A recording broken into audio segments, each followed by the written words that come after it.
The blood-curdling roar of the escaped Zorgax, the galaxy's deadliest apex predator, echoed through the alien zoo's halls. Isaac's human ingenuity had doomed them all. Isaac Warren, intrepid human explorer, stepped foot on the Vorkarian homeworld, eager to tour their renowned interstellar zoo. Hundreds of exotic alien species were on display behind shimmering force field barriers. Isaac's guide, a seasoned reptilian zookeeper named Antares, led him through the incredible menagerie. But Isaac's insatiable human curiosity quickly got the better of him. He peppered Antares with probing questions about the zoo's security systems and the capabilities of the captive creatures. Antares' scales rippled with unease at the human's fascinated inquiries. There were certain things visitors must not know, especially about the malfunctioning barrier generator in Sector 7. Isaac's eyes lit up when he spied the flickering containment field. The human insisted his engineering expertise could help fix the device, preventing a disastrous breach. Antares vehemently refused, mandibles clicking in agitation. Letting a human tamper with their technology was strictly forbidden. But Isaac would not be deterred. Wearing Antares down with persistence, Isaac gained access to the faulty generator under the Vorkarian's wary supervision. As he examined the alien machine, Isaac discovered a critical flaw, one a clever human could exploit to infiltrate the zoo. Isaac opened his mouth to alert Antares, but his words were cut off by a deafening alarm. The barrier had failed. Something deadly had broken loose, and it was heading straight for the crowds of defenseless visitors. Now Isaac and Antares must race through the treacherous zoo corridors to contain the vicious creature before more innocent blood is spilled. The claws of the alien juggernaut slash ever closer as they struggle to reactivate the barriers. Isaac's fingers fly across the foreign control panel in desperation. Because if he can't seal the breach he created, this zoo and everyone in it will become a house of screams and slaughter, and human-Vorkarian relations will never recover from the gruesome tragedy. The clock is ticking, the Zorgax is hungry, and a single human is all that stands between 10,000 souls and horrific death. Isaac and Antares charged through the zoo's winding corridors, hearts pounding in their chests. The roars and screams of terrified visitors echoed off the metal walls. Antares' head snapped toward a security terminal, his clawed fingers flying across the screen. "By the stars, no," Antares hissed, mandibles quivering. "The breach. It was deliberate. Someone exploited the vulnerability you found, Isaac." Isaac's blood ran cold. "Who would do such a thing?" "Dax Riker," Antares growled. "Notorious xenospecimen smuggler. He must be after our rarest creatures." Isaac's mind raced. "We need to split up. You subdue the predator, I'll track down Riker." Antares hesitated, then nodded. "Be careful, human. Riker is dangerous." Isaac sprinted toward the central control room, adrenaline surging through his veins. He burst through the doors, coming face to face with the smuggler. Riker whirled around, hand hovering over a control panel. "Don't move," Isaac warned, edging closer. Riker laughed, a harsh bark. "You don't understand, do you? This zoo is a gold mine, and I'm about to make the score of a lifetime. By unleashing more of these creatures? Holding the place hostage? Think of the lives at stake," Isaac pleaded. Riker sneered. "Spare me the morality lecture. I'm here for the profit, not..." His hand slipped, slamming a button. Alarms blared. On the security feeds, a swarm of insectoid horrors poured into the halls. Isaac lunged, fingers flying over the controls. The doors slammed shut, trapping Riker inside. Isaac turned on his heel and raced to find Antares, praying he wasn't too late. He skidded into the atrium just as Antares dodged a swipe of the predator's talons. The Vorkarian was flagging, green blood oozing from gashes in his scales. Isaac shouted, waving his arms. "Hey, over here, you overgrown lizard." The creature's head snapped toward him, beady eyes zeroing in on new prey. It lunged, but Isaac was ready. He ducked and rolled, giving Antares an opening. The Vorkarian plunged a syringe into the predator's neck, depressing the plunger. The beast staggered, then collapsed, tranquilizer coursing through its veins. Isaac helped Antares to his feet. Riker released something else. Venomous insectoids. We need to contain them. Antera's eyes widened. The electromagnetic pulse generator. It could neutralize them, but someone has to activate it manually from inside the swarm, Isaac finished grimly. I'll do it. I'm smaller, quicker, and my human biology might slow the venom. Antera's looked like he wanted to argue, but thought better of it. He thrust a protective suit and comm device into Isaac's hands. Stay in contact, I'll guide you through. Isaac sealed himself into the suit and plunged into the chittering horde. Insectoid bodies crunched under his boots as he waded through the swarm. Their venomous stingers scraped against his armor, seeking gaps and seams. Left at the junction, the generator is straight ahead, Antares buzzed in his ear. Isaac gritted his teeth and pushed forward. His hand closed around the activation lever just as a stinger punched through his suit. Searing pain lanced up his arm, his vision blurred. With the last of his strength, Isaac ripped open the control panel and jammed his hand inside, completing the circuit with his body. Lightning arced through him as the electromagnetic pulse flared outward, frying the insectoids where they buzzed. Isaac crumpled to the floor, nerves misfiring, heart seizing in his chest. He could distantly hear Antares shouting his name. Then merciful blackness. Isaac floated in a haze of pain and confusion. Fragments of conversations drifted through the darkness. Multiple venomous stings, severe cardiac trauma from the pulse. He saved thousands of lives. Riker's operation was extensive, for this goes deeper than we imagined. Isaac's actions were reckless, but brave.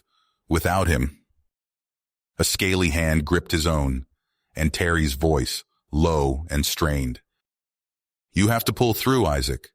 We have a long road ahead of us, and I need your help to walk it. The Vorkarian Council will want answers. Our relations with humanity hang by a thread, but together, perhaps we can find a way forward. You risked everything to save us.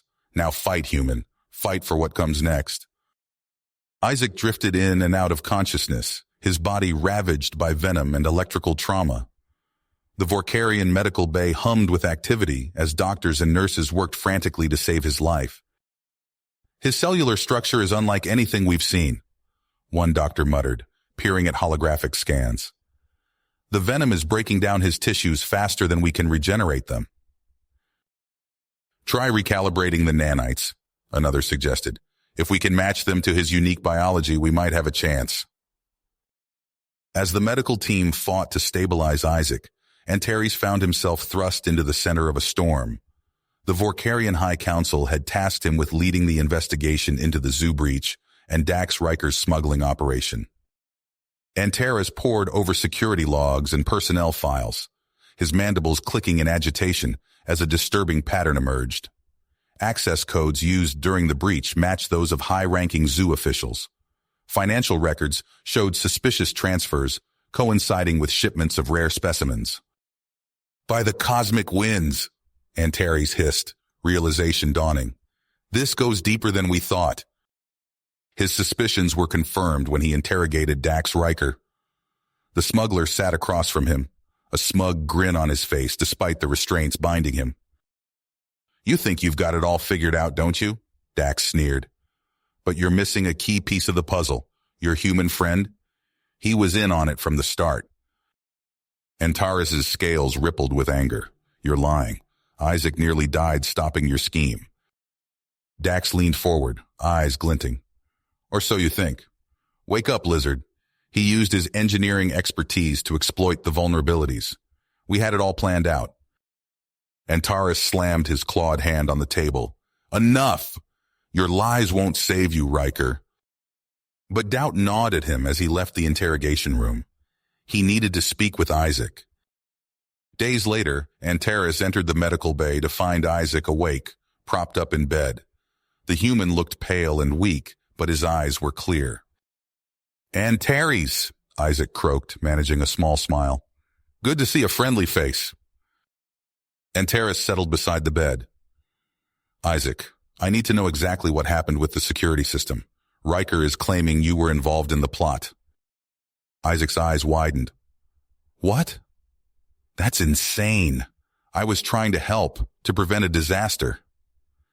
He recounted his discovery of the vulnerability, his attempts to warn Antares, and the chaos that followed. Antares nodded, relief flooding through him. I believed in your innocence, but I had to be sure. The corruption runs deep, Isaac. We've uncovered evidence implicating several high-ranking officials. Isaac's face hardened with willpower. Then we need to take them down, all of them. What's the plan? Together, they hatched a scheme to expose the entire smuggling ring.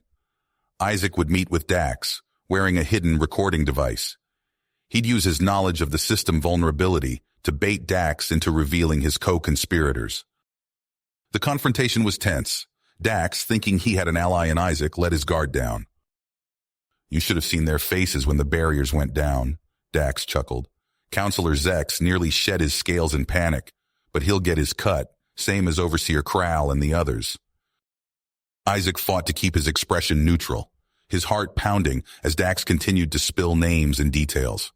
When it was over, Antares and his team had all the evidence they needed.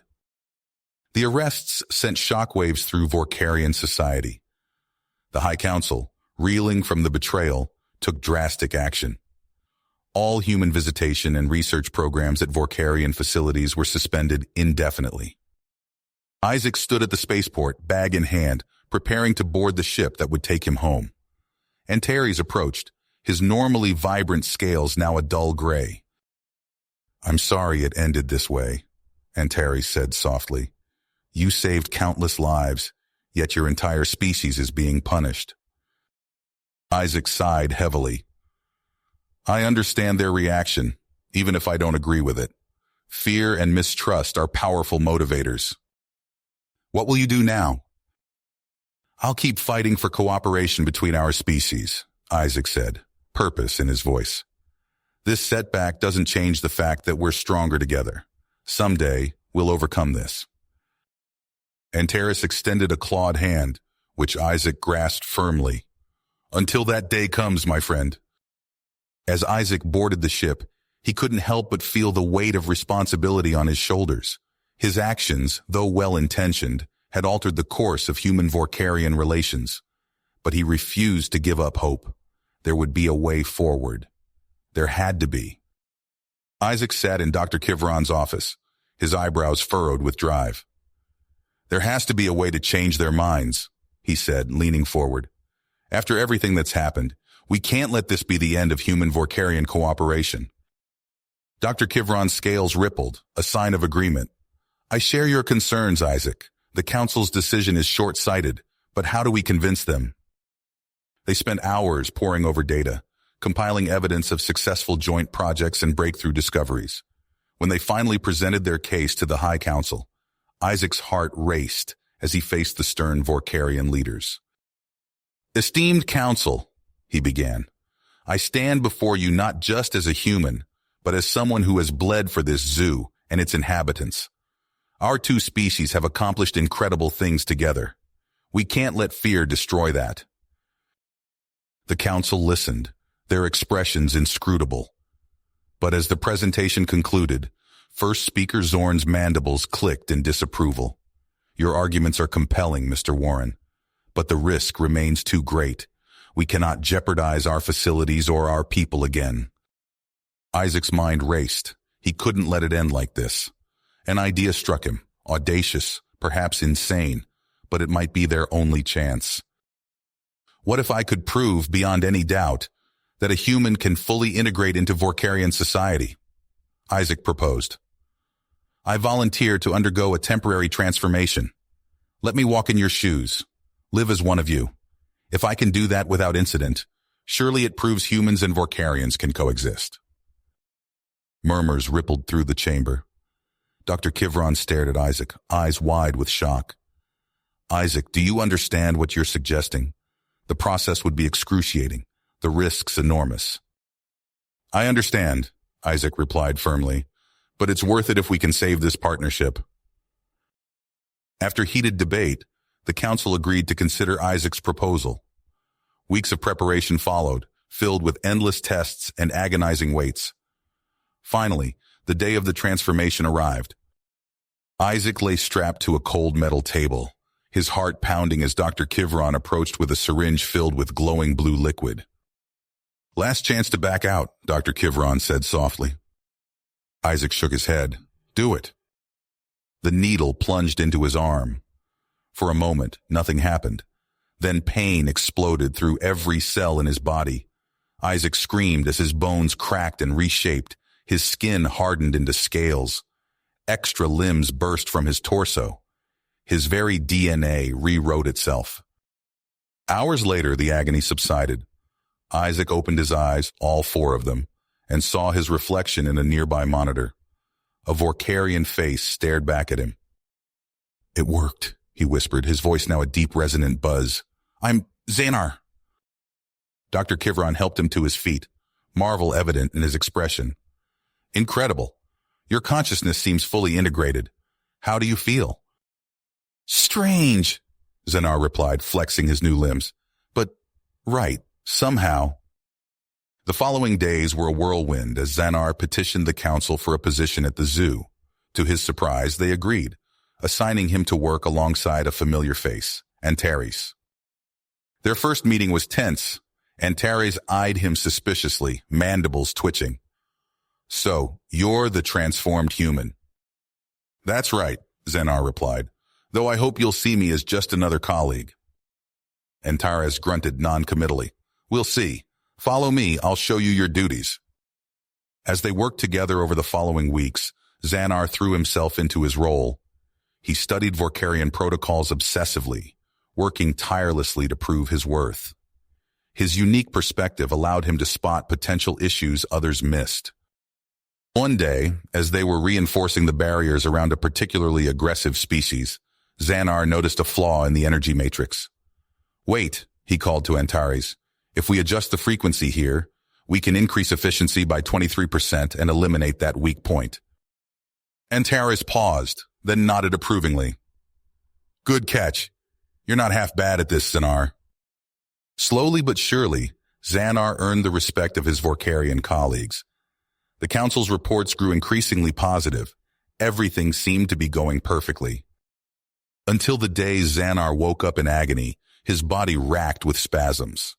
Dr. Kivron ran test after test, his expression growing grimmer by the hour. "I'm sorry, Xanar," he finally said. "The transformation, it's not stable. Your body is reverting to its human state." Xanar felt his world crumbling around him. "How long do I have?" "A few days, maybe a week," Dr. Kivron replied. Unless what?" Xanar demanded. Dr. Kivron hesitated. "There is a way to make the change permanent, but it would mean giving up your human life forever. You would truly become Vorkarian, in body and mind." Xanar stared at his reflection, at the Vorkarian face he'd come to think of as his own.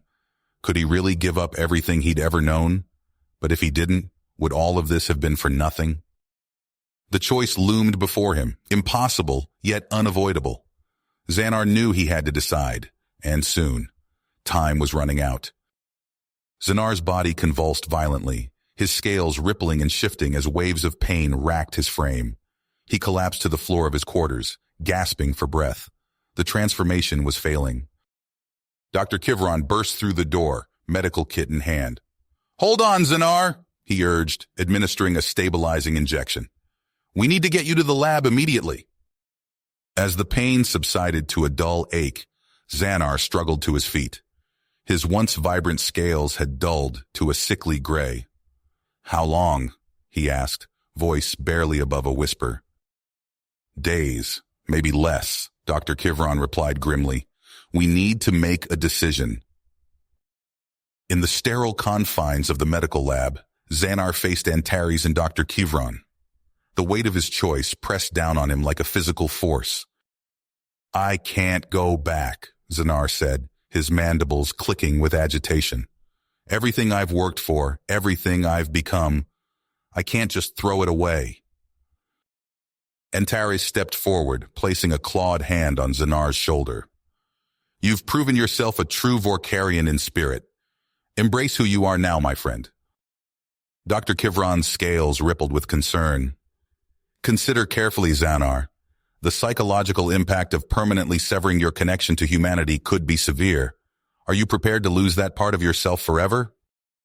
Xanar's 4 eyes blinked rapidly, his mind a whirlwind of conflicting emotions. I don't know, he admitted. I feel torn between 2 worlds. As the days passed, Xanar's condition deteriorated rapidly. He retreated to his quarters, avoiding the curious gazes of his colleagues. Alone in the darkness, he was plagued by vivid dreams. One night, Xanar jolted awake, his heart racing. The dream had been so real. A lush, alien world, teeming with humans, living in primitive conditions. Something about it nagged at the edges of his consciousness. Unable to shake the feeling, Xanar sought out Antares. He found his friend in the nocturnal habitat, tending to a group of bioluminescent creatures. Antares, Xanar said urgently, I need to tell you something. As Xanar recounted his recurring dream, Antares listened intently. When he finished, the Vorkarian's eyes widened with interest. A forgotten human colony, Antares mused. It's not impossible. There are vast, unexplored regions of space. Xanar leaned in, his voice low. I think I need to find this place before I make my decision. Antares studied his friend for a long moment. You realize what you're asking? An unauthorized expedition could mean exile for both of us. I know, Xanar replied, but I need answers. Will you help me? Without hesitation, Antares nodded. Of course, we leave tonight. Under cover of darkness, they commandeered a small scout ship from the zoo's hangar. As they lifted off, alarms blared across the compound. Xanar's hands shook as he piloted the craft, pushing it to maximum speed to outrun their pursuers. For days they traveled through uncharted space, following the coordinates burned into Xanar's subconscious. Finally, they approached a small, blue-green world tucked away in an unremarkable solar system. As they entered the atmosphere, Xanar gasped. The landscape below matched his dreams exactly. Rolling hills covered in lush vegetation, dotted with primitive settlements. They sat down in a clearing near one of the larger villages. As Xanar stepped out of the ship, the humid air hit him like a wall. He took a deep breath, inhaling the rich scents of earth and growing things. Cautiously, they approached the village. Wide-eyed humans stared at them, some fleeing in terror while others stood their ground, brandishing crude weapons. Xanar raised his hands in a gesture of peace. We mean you no harm, he called out in halting English. We've come seeking answers. An elderly man stepped forward, leaning heavily on a wooden staff. You speak our tongue, he said warily. Yet you are not human. What are you? Xanar hesitated, unsure how to explain his complex situation. Before he could respond, a commotion erupted at the edge of the village. The ground shook as massive insectoid creatures burst from the undergrowth, brandishing advanced energy weapons. No, Xanar whispered, horror dawning as he recognized the invaders from briefings on hostile species. We're too late. The air filled with screams as the aliens began rounding up villagers. Xanar's instincts screamed at him to intervene, but he knew the consequences of violating non-interference protocols. Torn between his duty and his humanity, Xanar watched helplessly as the colonists were herded into waiting ships. The elderly man who had spoken to them caught Xanar's eye as he was dragged away, his expression a mix of betrayal and despair. As the last ship lifted off, an eerie silence fell over the devastated village. Xanar sank to his knees, overwhelmed by a tidal wave of emotions he could barely comprehend. We have to go, Antares said softly, placing a hand on Xanar's shoulder. There's nothing more we can do here. The journey back to Vorkaria passed in a haze of grief and confusion. By the time they landed, Xanar had made his decision. He strode purposefully into Dr. Kivron's lab, his eyes blazing with grit. Do it, he said. Make the transformation permanent. Dr. Kivron hesitated. Are you certain? There's no going back from this. Xanar nodded. I'm sure. I've seen the truth. I no longer belong in the human world. My place is here, among the Vorkarians. The process was agonizing, every cell in Xanar's body screaming as it was permanently altered. He endured the pain stoically, focused on his new purpose. When it was over, Xanar emerged from the lab fully Vorkarian in body and mind. Antares waited outside, his expression a mix of awe and sadness. "How do you feel?" Antares asked cautiously. Xanar flexed his claws, testing his new form. "Different," he replied. "But right. This is who I am now." As he resumed his duties at the zoo, Xanar found himself plagued by a deep melancholy. The memory of the human colonists haunted him, a constant reminder of what he had lost and what he had gained. Unable to reconcile his conflicting emotions, Xanar sought out Dr. Kivron. He found the scientist in his office, poring over data from the transformation process. "Dr. Kivron," Xanar said, his mandibles clicking nervously, "I need your help. I'm struggling to process everything that's happened." Dr. Kivron set aside his work, giving Xanar his full attention. "Tell me," he said gently. As Xanar poured out his fears and doubts, Dr. Kivron listened thoughtfully. When Xanar finished, the doctor leaned back in his chair, considering his words carefully. "Xanar," he said finally, "you may have abandoned your human form, but you haven't lost your humanity. That perspective, that empathy, it's part of who you are. It's what makes you unique among Vorkarians." Xanar blinked, surprised by the insight. "You're right," he said slowly. "I can use this. I can be a bridge between our species." Inspired by Dr. Kivron's words, Xanar threw himself into advocating for renewed cooperation between humans and Vorkarians. He spoke passionately at council meetings, sharing his experiences and arguing for the benefits of collaboration. But the High Council remained skeptical. Despite Xanar's impassioned pleas, they voted to maintain the ban on human visitation. Xanar watched helplessly as the last human researchers packed up their equipment, preparing to leave Vorkaria for good. As the final transport prepared for takeoff, he stood at the edge of the landing pad, a solitary figure bearing witness to the end of an era. The ship's engines roared to life, drowning out the sound of Xanar's anguished cry. As it lifted off, carrying the last remnants of human presence away from Vorkaria, Xanar felt a piece of himself go with it. But as the ship disappeared into the sky, Xanar straightened his spine, his tenacity hardening. This setback would not deter him. He would continue to fight for understanding between species, no matter how long it took. For in his unique existence, neither fully human nor fully Vorkarian, lay the key to bridging the divide between worlds. Xanar's journey had only just begun. You have reached the end of the story. If you enjoyed this story and want to support us, please leave a like and subscribe to our channel, and for every comment that says 88, I will heart every single one of them. Thank you for your time.